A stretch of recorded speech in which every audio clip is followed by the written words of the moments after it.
Southport, Connecticut, late 1949.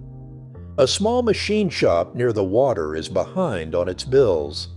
The man running it never finished college, has no factory of his own, and no company name anyone in the arms trade would recognize. What he has is a Japanese pistol carried home from the Pacific by a Marine and a workbench where he spent his evenings taking it apart down to the last pin to understand how it works. He isn't trying to start a company. He's trying to build one gun good enough that a stranger might actually pay for it. A century of American gun making has already decided who the serious manufacturers are. The men who supplied armies, who built the rifles that won wars, whose names are stamped into steel. He is not one of them. Not yet. His name was William Ruger.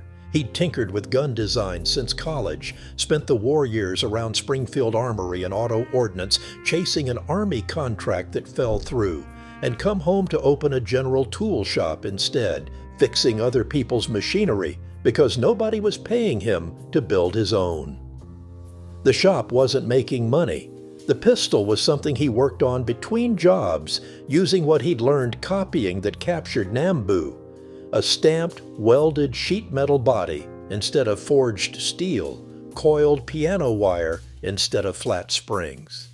Cheap to make. Nothing about it looked cheap once it was assembled. He patented the design before he'd sold a single one, the only thing standing between his idea and anyone else with a milling machine. What Ruger didn't have was money or a partner. What he found was Alexander Sturm, a Connecticut acquaintance with family wealth he hadn't earned, a Yale art degree, a marriage, into Theodore Roosevelt's family, and no experience manufacturing anything. Sturm looked at the pistol and didn't see a hobby. He saw a business. He designed the company's insignia himself, a red eagle stamped into the grip, and put in $50,000. In 1949, Sturm, Ruger and Company opened with 6 employees in a rented shop, one product, and a plan to undercut a name every serious shooter already trusted, Colt. In August, a small ad went into the American Rifleman. A few weeks later, General Julian Hatcher, the magazine's technical editor, reviewed it and liked what he found. Solid, accurate, and priced at $37.50, well under what Colt or High Standard charged for anything comparable. Orders started arriving faster than 2 men, and 6 employees could fill them. Ruger and Sturm took the checks that came in the mail and didn't cash a single one until a gun actually shipped.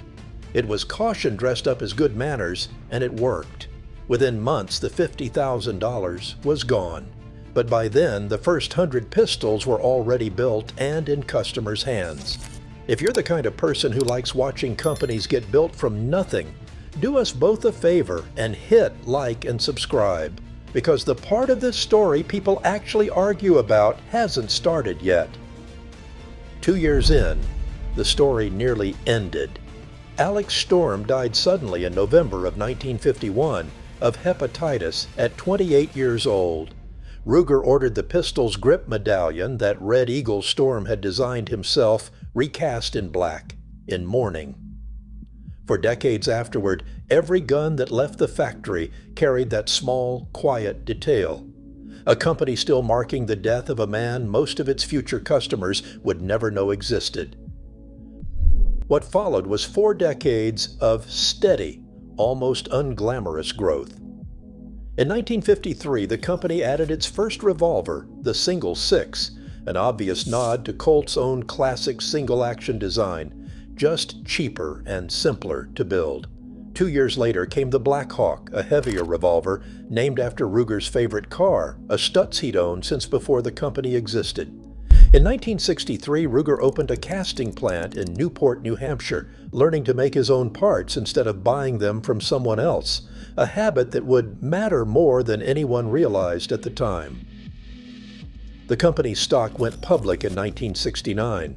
2 decades after that, in 1990, it listed on the New York Stock Exchange, ticker RGR, a rented Connecticut shop now trading alongside the biggest companies in the country. By 1991, Southport itself stopped making guns. The headquarters stayed, the name on the door never moved, but the actual manufacturing shifted north to Newport and west to a new plant in Prescott, Arizona.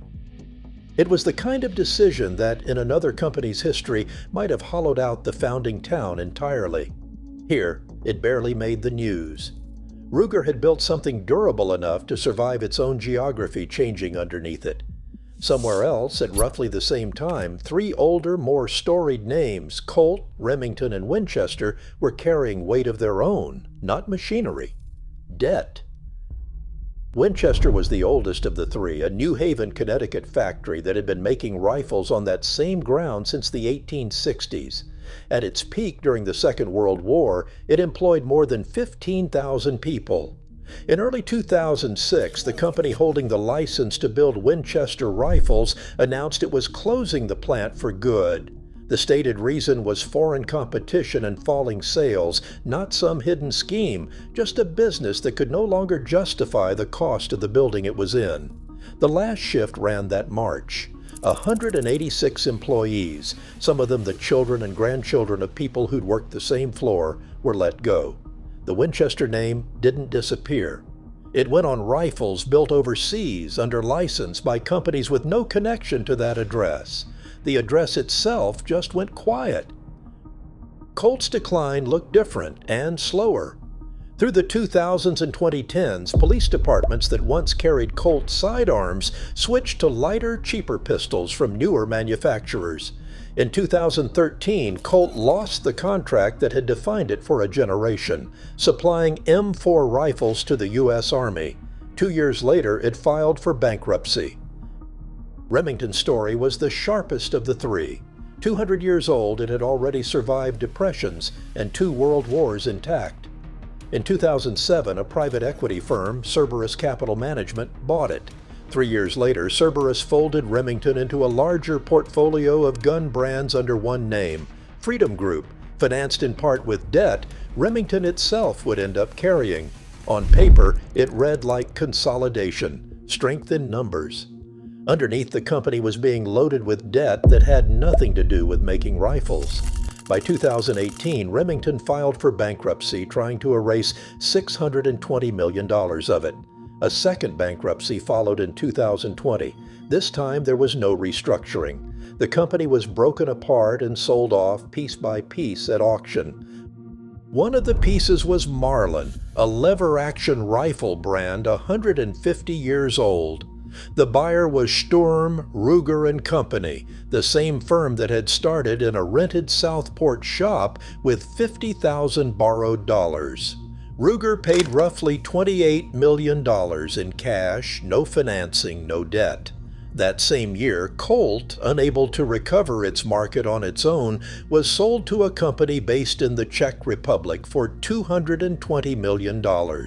The name that had once been the standard everyone else was measured against now answered to owners an ocean away. None of this happened in a single dramatic moment. It happened the way most industrial history actually happens, slowly, then all at once, in bankruptcy filings and auction results instead of headlines. By the early 2020s, federal data tracking U.S. gun manufacturing listed Sturm, Ruger & Company as the largest firearm maker in the country, ahead of rivals that had existed for a century before it did.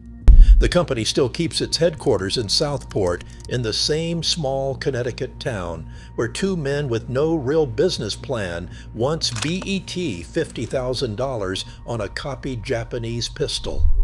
Down the street from where Winchester's factory once stood in New Haven, the machines are long gone and the building has been converted to something else entirely. Marlin rifles, once a Remington brand, are now built on Ruger's own production lines. Colt still makes guns in Connecticut, but the decisions get made by a parent company across the Atlantic. Nobody beat anybody in a single afternoon. One company just kept its checkbook balanced long enough to still be standing and buying when the others weren't. Whether that counts as winning is still something people argue about.